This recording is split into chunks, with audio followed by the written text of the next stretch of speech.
From WNYC, this is NYCNow. I'm Janae Pierre. This wave of immigrants that's really driven the expansion has come since the 80s through a human smuggling network that moved people from Southeast China into the U.S. early on, and then a number of immigration reforms. People began to get green cards and settle into New York City. Chinese immigrants have surpassed Dominicans as the largest foreign-born population in the Big Apple. On today's show, we look into the growth of New York City's Chinese community.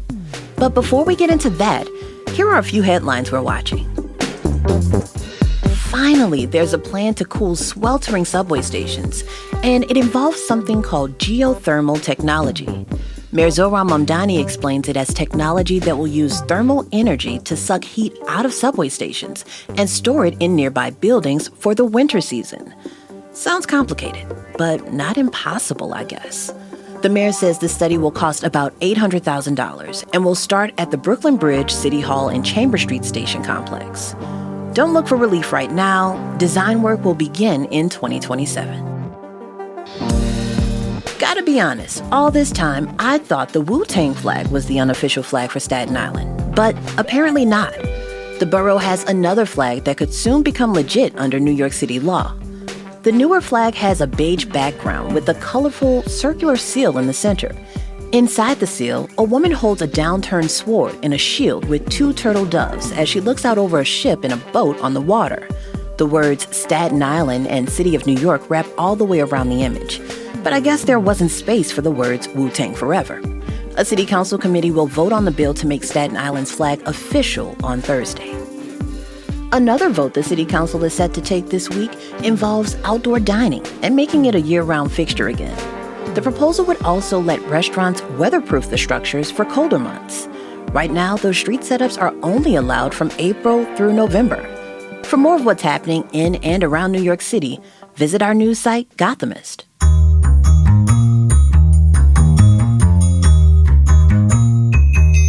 Thousands of people gathered in Manhattan Sunday for the annual Dominican Day Parade. Mayor Mamdani called it one of the city's largest cultural festivities. There's nothing quite like the sound of bachata, the aroma of sancocho as it fills our city streets, the joy of New Yorkers coming together to celebrate a heritage that is so integral to our city's history.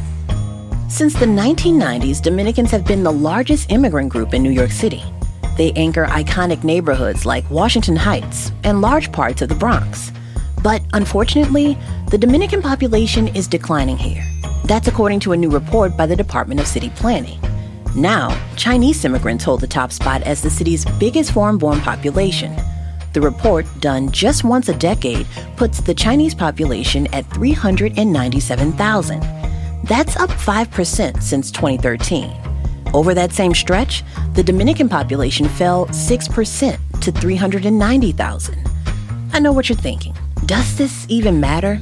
Yes, it does, my friend.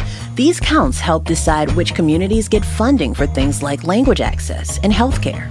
So what's behind these shifts? And what do they reveal about how the Big Apple is taking shape around us? Joining me now is Kenneth Guest, a professor at CUNY's Baruch College who spent decades studying immigrant communities in New York City, including in his book, God in Chinatown. Professor, welcome to the show. Thank you so much for having me. It's delightful to be here. I want to start with your book. I think it'll help us get to where we need to be in this conversation. Tell me about God in Chinatown. Well, God in Chinatown was my earliest research on Chinese immigration into New York City. I learned from a professor during graduate work while I was working on my PhD that there was a whole new wave of Chinese immigrants coming from mainland China, from Southeast China, an area called Fuzhou. And they were beginning to transform Manhattan's Chinatown and gradually build out Sunset Park and to some extent at that early stage Flushing as well. So that was a great opportunity for me. I immediately began to do some field work, walked the streets. I was particularly interested in religion, so I began to explore the new immigrant population through the lens of their religious communities. People in general told me that the Chinese were not religious.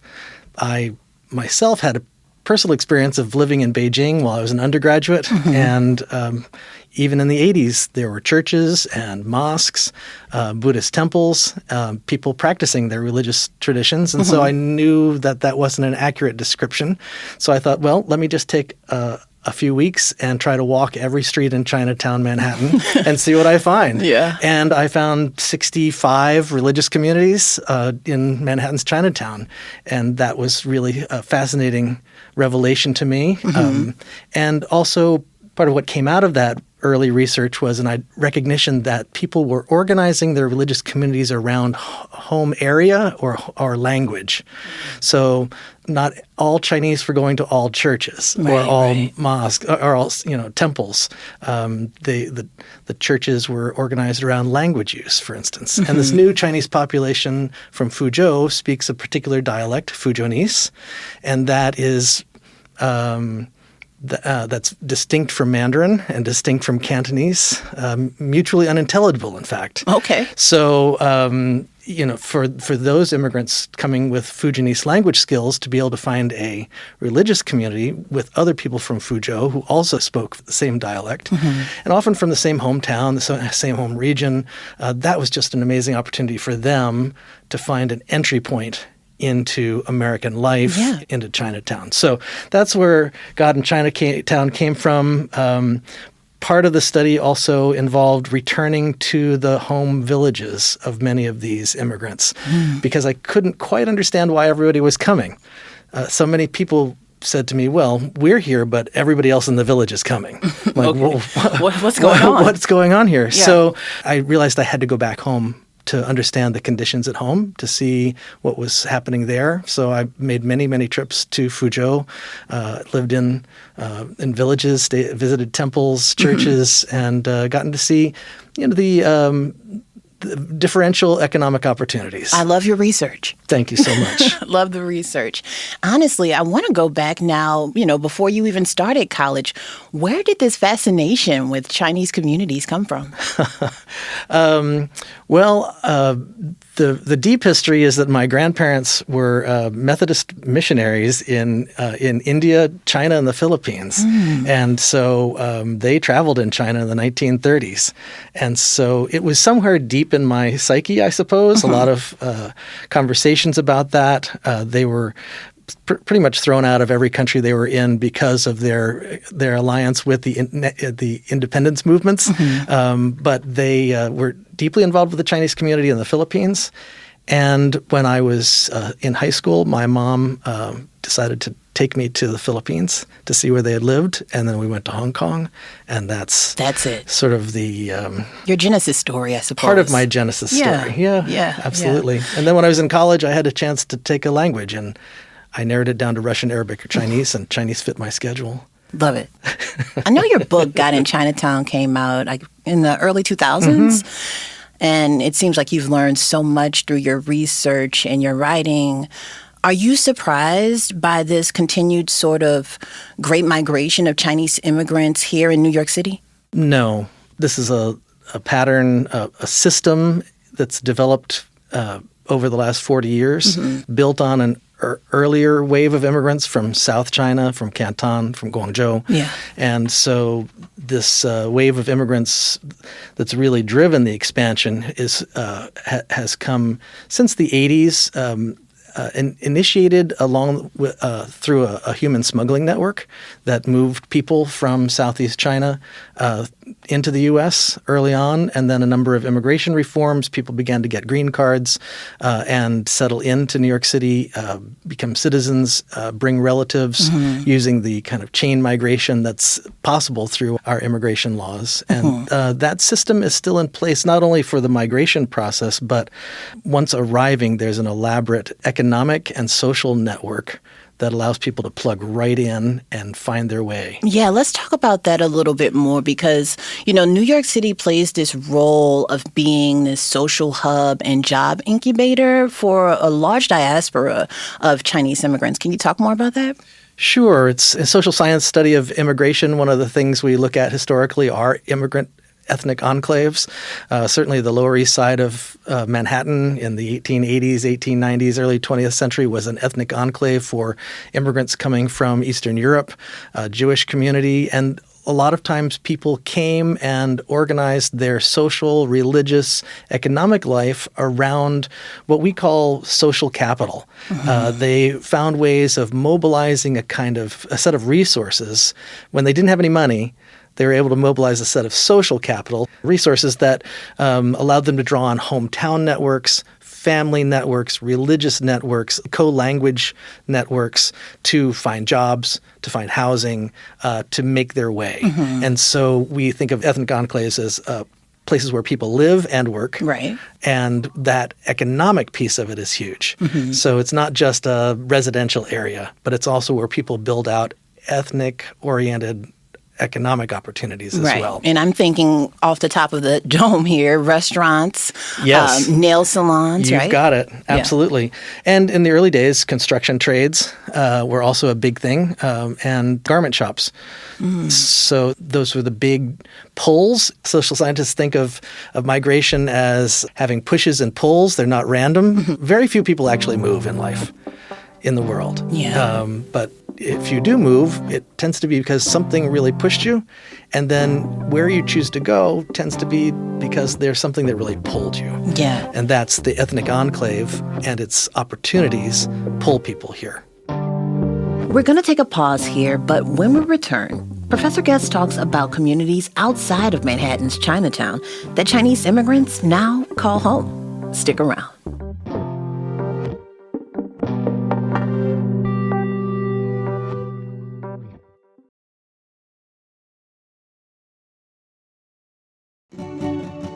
We're back with Professor Kenneth Guest, who studies immigrant communities across the 5 boroughs. Before the break, he talked about how New York City plays this role of being a social hub and job incubator for a large diaspora of Chinese immigrants. But that goes beyond just Chinatown. Let's talk about where these communities have chosen to go. Of course, we know when you think about Manhattan, Chinatown comes to mind, right? But I'm wondering how much of that has changed as far as people being pushed out because of affordability. Absolutely. Manhattan's Chinatown was the original hub and expanded dramatically in the 80s and early 90s until it really bumped up into a lot of wealthier neighborhoods. And so there was hard for folks to find more affordable housing.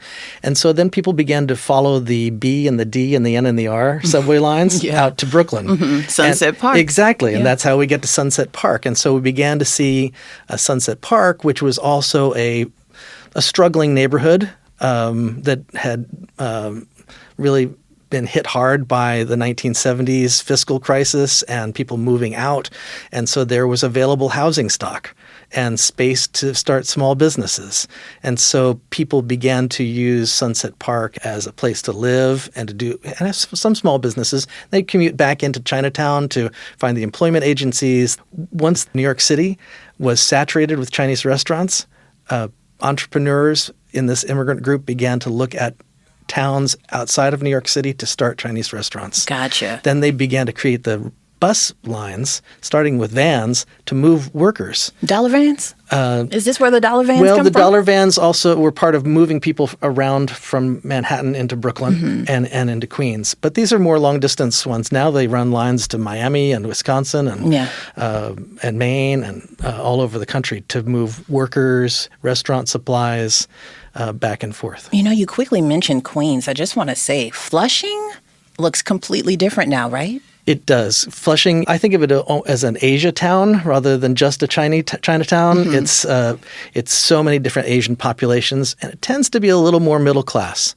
It's where a lot of the new immigrants move once they've been able to establish themselves a little bit more, buying a home, finding some kind of professional occupation. Moving on up like the Jeffersons. Maybe that's what it is. You know, this count happened before the second Trump presidency. Why is that important?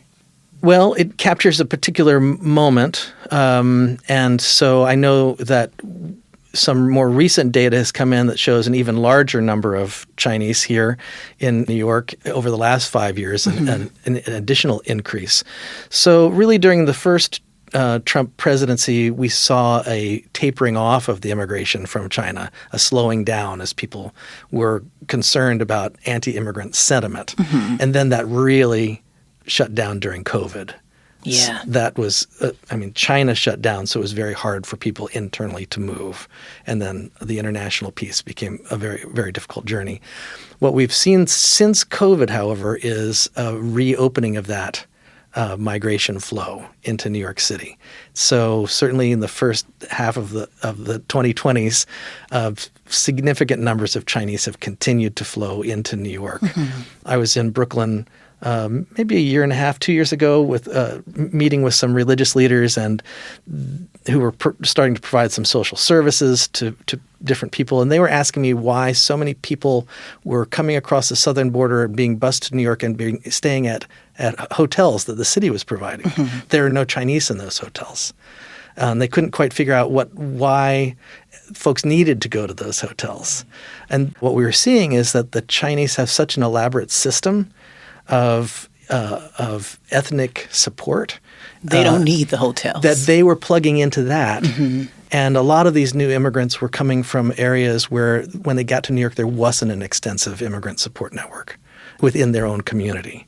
So that was the very, very different kinds of receiving communities and infrastructure within the receiving communities. Mm. What do you think, the next decade will look like?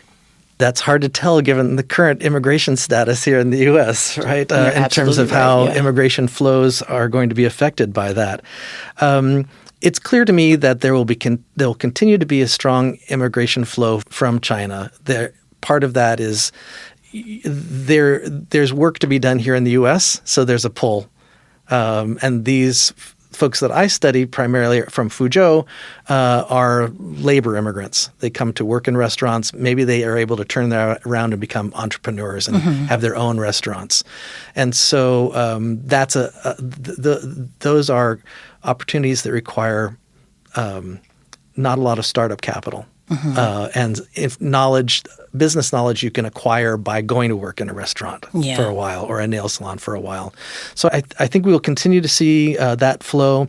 I think it's also important when we think about any of these immigrant populations, and the Chinese in particular, to think about class within the population. So not all Chinese are coming from the same class background into New York. So my professor, Peter Kwong, referred to it as uptown Chinese and downtown Chinese. That's what I had in mind. And so the downtown Chinese referring to working class folks, and uptown Chinese who are the professionals. And so there is when you look at the general statistics in the study by New York City, they're averages that include both of those components, both the professional and the working class. So there is a professional immigration also into the city in terms of folks coming into healthcare, into sciences, into computer sciences. And so we'll see what the impact of the attacks on universities and international students will also have on the immigration of young people coming to study here who then very much wanted to stay and build careers.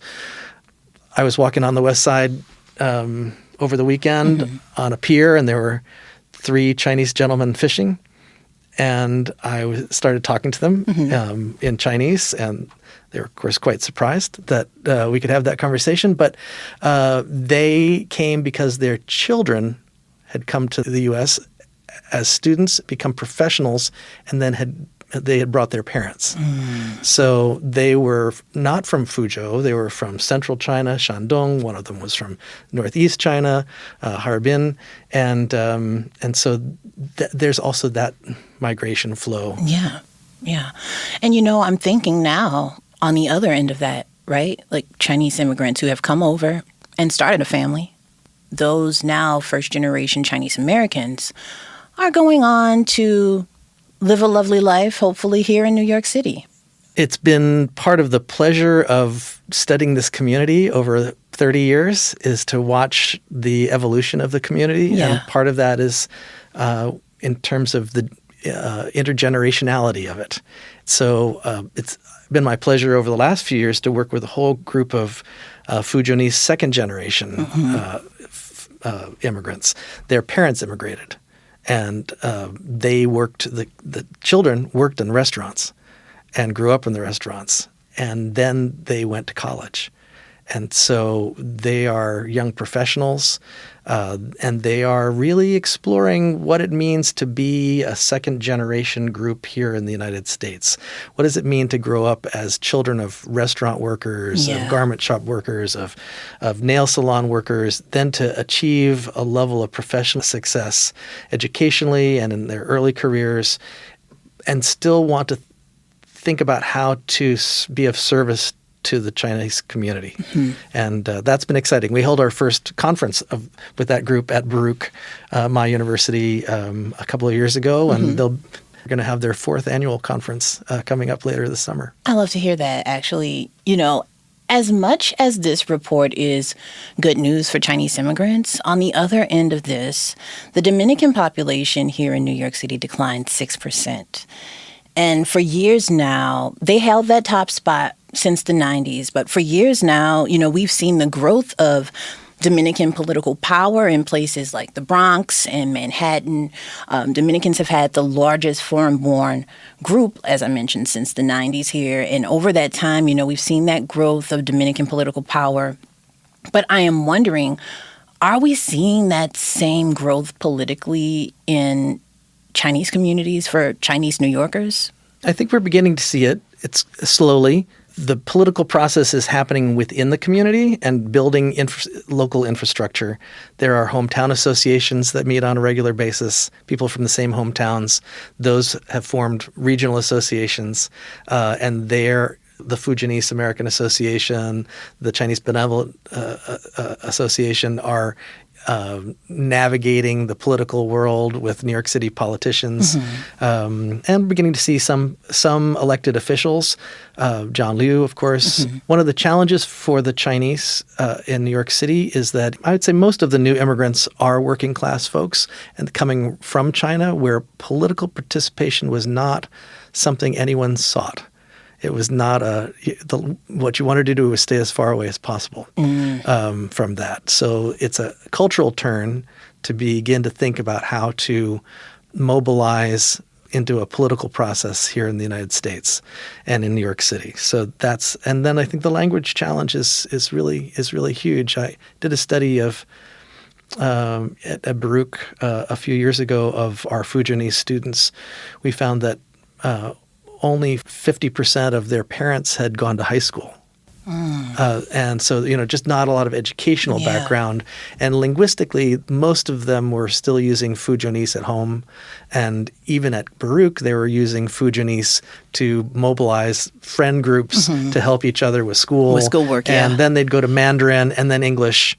So there's still a challenge of operating in a primarily monocultural, monolinguistic environment, or maybe there are 2 primary languages in New York City politics. That's beyond my expertise. So it will come. Kenneth Guest is a professor at CUNY's Baruch College. Thanks so much for laying this out for us and giving me a better understanding of how this Chinese immigrant group has taken the top spot for foreign-born immigrants in New York City. Thank you so much for having me. And thank you for listening to NYC Now. I'm Janae Pierre. See you next time.